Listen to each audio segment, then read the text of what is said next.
I really hope this isn't bad news.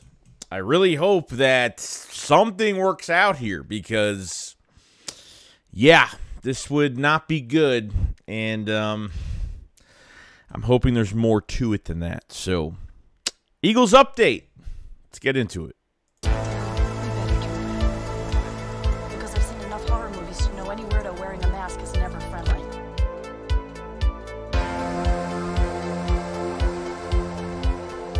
What is going on, guys? Hope it's having a fantastic day today. So, yeah, more news is coming out on the Philadelphia Eagles. And, well, tagging by 4 p.m. It doesn't seem like the Eagles are not going to be franchise tagging anybody. And I think one definitely to talk about is going to be Chauncey Gardner-Johnson. It looks like, yeah, it's not going to happen. Now, I haven't heard any rumors on teams interested in Chauncey Gardner-Johnson. Maybe teams already think he's off the market. Maybe there is already a long-term deal in place for Chauncey. If that's the case, I'm hoping so. Obviously, the franchise tag for Chauncey will be $14 million for 1 year, and that will all go against the cap. You're better off going cheaper. Obviously, an extension would be a lot cheaper, and you know, and how he likes to move the money around. I have to respect that he's, you know, the Eagles didn't make a panic move and just start, you know, tagging somebody. And like I said, this is probably a good thing, but it could be a bad thing too. The Eagles have looked at a lot of safeties. You know, they could go after guys like, you know, John Johnson from the Browns, or Josh Johnson, whatever his name is, from the Browns, as a free agent that the Eagles have had interest in. The Eagles have looked at a lot of safeties in the draft. Do they think Kavon Wallace could be a star? I don't know, and I really hope not, because I really hope they don't stoop down to bring in Marcus Epps back and Kavon Wallace becomes a starter. I'm just not into it. Chauncey is just one of those. He's one of those dogs. He's just one of those players where now it's, you know, you traded for him. It was a steal trade, and you have to capitalize on the investment you made. And like I said, we thought maybe the tag would happen just because, hey, if they can't learn, or, you know, work on a long-term extension. Reportedly, like a week or two ago, the Eagles are making this move, you know, for Chauncey Gardner-Johnson, this extension, if it's going to happen, or the tag, that it was going to be the most important thing that they were going to work on. Like, this was, besides the Jalen Hurts contract, that this was at the top of the list of things to do. The Eagles had to get it done. That they believed that they were going to get it done. But the good thing about this whole situation, like I said, I haven't heard any rumors about. I've heard pretty much rumors about every single Eagles player on defense, between Bradbury, Cox, Graham, the interest from other teams. I've heard multiple reports. But when it comes down to Chauncey Gardner-Johnson, I haven't heard anything whatsoever. Obviously, next Monday, this is where the negotiating process starts for free agency until things are final in a couple weeks. So I really, this would be a bummer if he is not here. It would really suck. They have to try to work something out. You know, this is definitely a building piece for your defense. A guy that can move from nickel to safety, can move all the way around the field as like your Malcolm Jenkins piece of your defense. And obviously adding more safeties would really help the, you know, what you could do with Chauncey and moving him around the field, which would be great. But like I said, haven't heard no interest from other teams. That's a good sign. The bad sign is they're not tagging him, but it doesn't relatively mean that they're not working on a long-term extension. So if I'm not hearing rumors that a team has interest in Chauncey, it's a good thing. So got to stay optimistic about it. Like I said, like, the Eagles haven't freed up any money right now. They only have like $8 to $9 million. I think like between $8 to $9.5 million under the cap. They restructured Kelsey for $2.4 million, and that was pretty much it. They haven't restructured Slay. They haven't restructured Lane Johnson. We're still kind of waiting on some restructures here to free up some more capital, which they're going to. It doesn't mean they can't do it. Like, they could work out the long-term extension right now. By the time the new league year begins, they obviously need to have the money, so the contract will go through, and obviously it's it's obviously approved as a contract. So by that time, it's fine. They can make deals right now. They could sign Chauncey to a big deal if they want. Chauncey Gardner-Johnson wants to be the highest paid safety. Okay, tied in interceptions last year. And obviously missed a heartbeat with him not being in this defense. I think that was one of the biggest changes. Reed Blankenship, we got to see what he could do, but I don't think I'm really ready. I'm ready to see more competition at safety if they sign long-term for Chauncey Gardner-Johnson, more competition for Kevon Wallace, Reed Blankenship. Marcus Epps is walking. I don't see the Eagles bringing him back because he's garnering a lot of interest right now. But Chauncey, I've heard no news. I've heard absolutely nothing on Chauncey. It would be a big loss. I'm going to be really pissed off if they don't get this long-term extension done. This defense is going to be I mean, we haven't gone through free agency yet, but it's 11 free agents. I haven't heard really any rumors about re-signs. Maybe Graham is like one that's possible, but that's all I really got to say about the Chauncey Gardner-Johnson situation, and it's a bummer. It's a bummer. So hopefully good news the next couple days. I'm hoping this week something long-term extension gets done, and we'll see what happens. I want to know what you guys think about, so definitely leave a comment on what you think about the situation so far, if the Eagles are not tagging him and what to take from it. Secondly, there was some news that came out about Dennard Wilson. So it said that Nick Sirianni fired popular DB coach Dennard Wilson on Saturday. Sources say after a meeting where Wilson pledged loyalty after Sirianni snubbed Wilson in his DC search. Eagles have lost 3 defensive assistants from the number 2 defense, which is Gannon, Rallis, and Wilson, who was the best.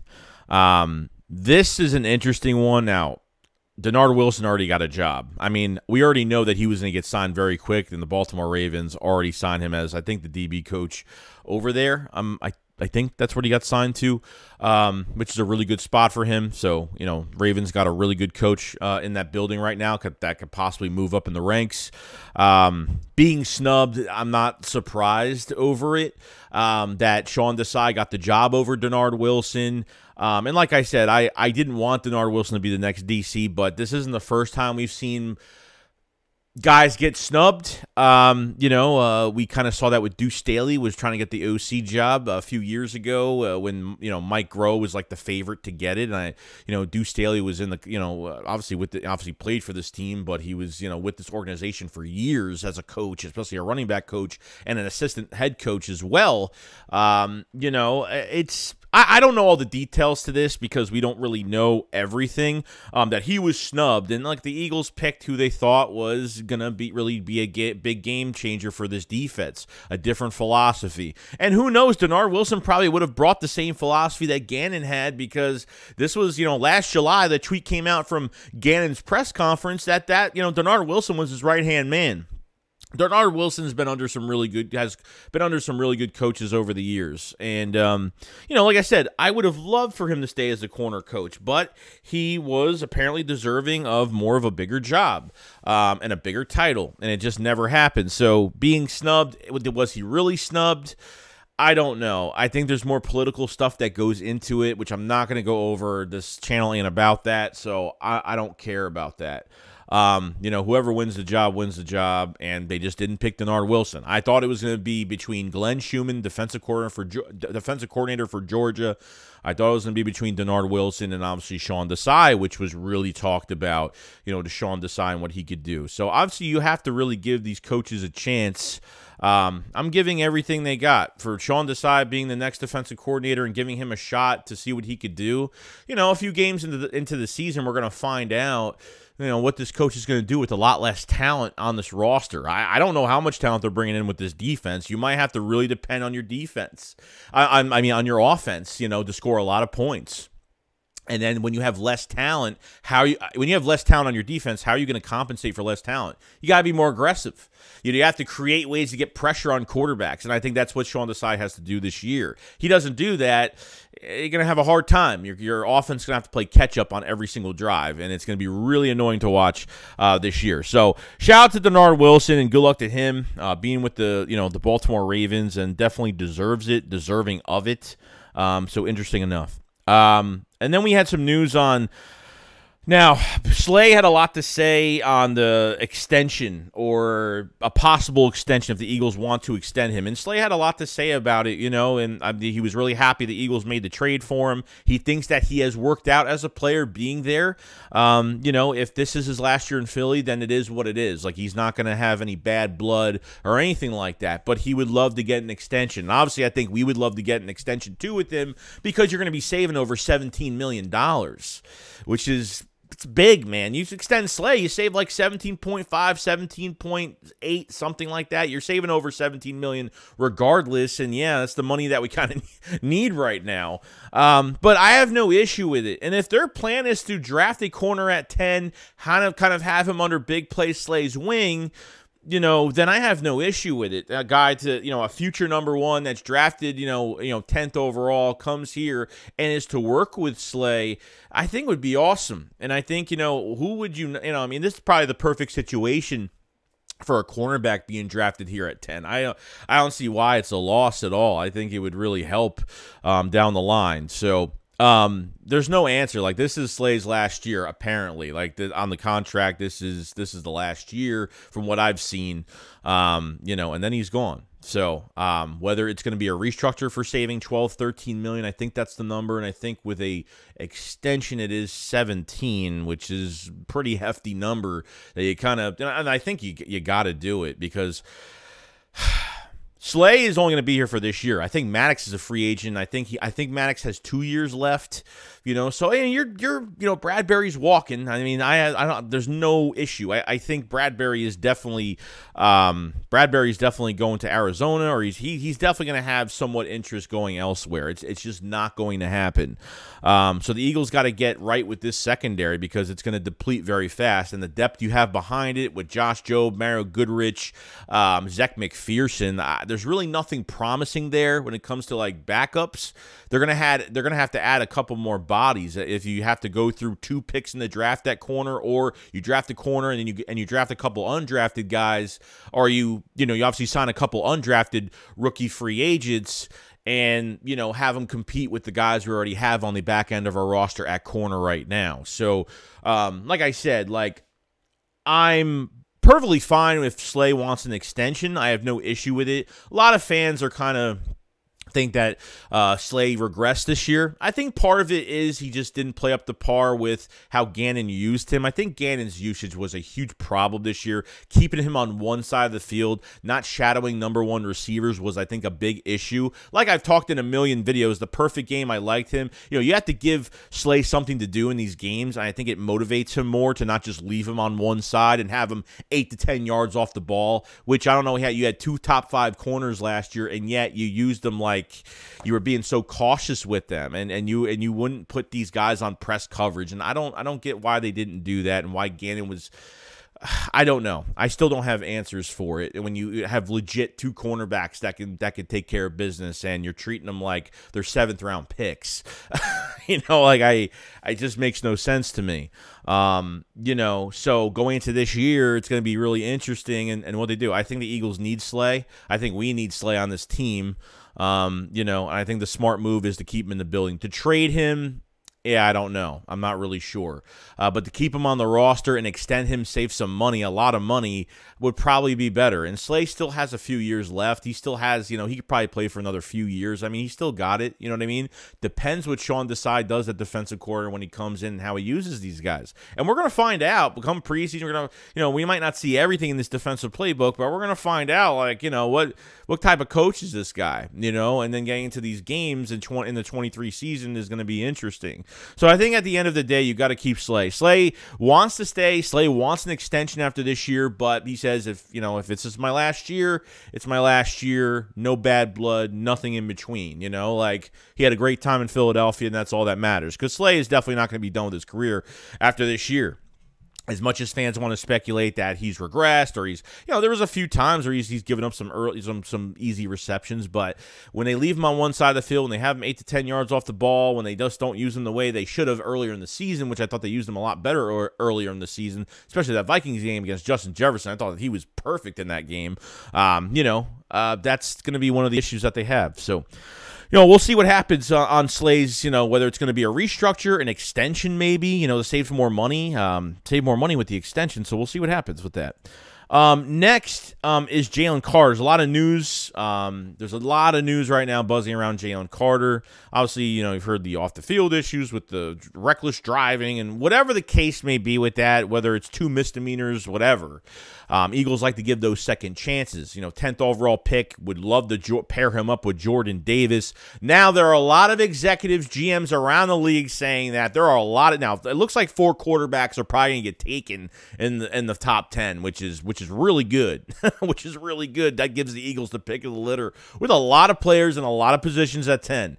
And Jalen Carter, it looks like from other GMs around the league that Jalen Carter's not going to be drafted in the top 10. It looks like a lot of teams are passing on him, but who knows? Like I said, take this with a grain of salt. Don't believe it. Don't take it too seriously. This is just the news that's coming out, that he is not going to be available within the top 10, that the teams are passing up on him. I don't know if it's because of that issue with the misdemeanors or whatever's going on with that, the 2 misdemeanors that he has, if that's what's going on. I don't know the court case. I don't know what's going on, so I'm not going to say much more about it, but Eagles could take advantage of this situation and could drop to the Eagles or any other team after 10, to be honest with you. And how far would he actually drop? The talent is inexcusable for what he could do on those one-on-ones and how much of a monster he is. To pair him up with Jordan Davis, because they need a complementary piece next to Jordan Davis. Otherwise, Jordan Davis ain't going to do much of anything. So if you get Jalen Carter, team's going to have to pick their poison between, on these double blocks between, a double team on Carter or Jordan Davis. Obviously, Jordan Davis had the high ankle sprain this past year, and up until that point, he was playing really good. The statistics are not gonna explode on the stat sheet because he's a really good run stuffer, and I thought he really played well. Then when he got hurt, they had to sign Linval, they had to sign Sue, and then Jordan Davis came back, lost a little bit of weight. I want to see where he's at, but this second year going into Jordan Davis's second year, I gotta see a big step up from last year. Conditioning, what his weight's at, how much he lost, how much quicker. I'm not looking for him to be the best pass rusher in the league. Okay, that's what I'm not looking for. I'm looking for him, obviously, like I said, the stat sheet ain't going to matter with Jordan Davis, because if he takes on those double teams and if they draft Jalen Carter, teams are going to have to kind of pick their poison a little bit. You leave Jordan Davis on those one-on-ones, yeah, it should be pretty easy. Jalen Carter on one-on-ones should be pretty easy. On top of having Sweat, you got Reddick on the edge for another 2 years. So it could open a lot for some one-on-one matchups that could favor the Eagles and get some really good pressure, which is awesome. But like I said, Carter, it says, so as of right now, and this is just reports coming out that Carter is not looked at, or teams are kind of passing up on him with the first 9 picks so far, or at least the 5 picks that are left. If 4 quarterbacks are actually getting taken, that's what it looks like right now. So Eagles are, it's not like, I don't know. I can't talk about the case because I don't really know all the details. But Eagles have given second chances, and this is an organization where they let these players let out their, personalities. And, it's not a military camp in this organization. They welcome every type of attitude, every type of personality, and just unleash yourself as a person. And I think that's what they've always liked. And always believed in, and which I do like as well. So I think he'd be a total steal. I think any team after our pick, if we don't pick him, would be a total steal for that team. And, we'll see what happens. But as of right now, seems like a lot of teams are passing, so could help the Eagles at the end of the day. And that's pretty much it. Other than that, you have a lot of offensive linemen the Eagles are looking at as of right now. We start our free agency live streams next Monday, the whole entire week, every single day. So definitely join up with that. If you lasted this long in this video, make sure you hit the like button and subscribe to the channel. We'll cover the Eagles every single day. We'll be talking a lot more about free agency. Free agency is going to really designate what the Eagles do in this draft. As much as we can talk about the draft and talk about prospects and all that stuff, which we've been going over in the channel memberships and stuff like that, make sure to get one of those too. And now we'll be ready to go. It's a lot of, you got 11 free agents on defense. You got a couple on offense. I'm not really worried about the offense too much, but defensively, Chauncey Gardner-Johnson, what do you think? If they're not tagging him, do you think a long-term deal is in place right now? We're just going to have to see. You guys have a fantastic day, and I'll see you guys on the next one. Shakes, what up? Follow side. Peace out, guys. Peace.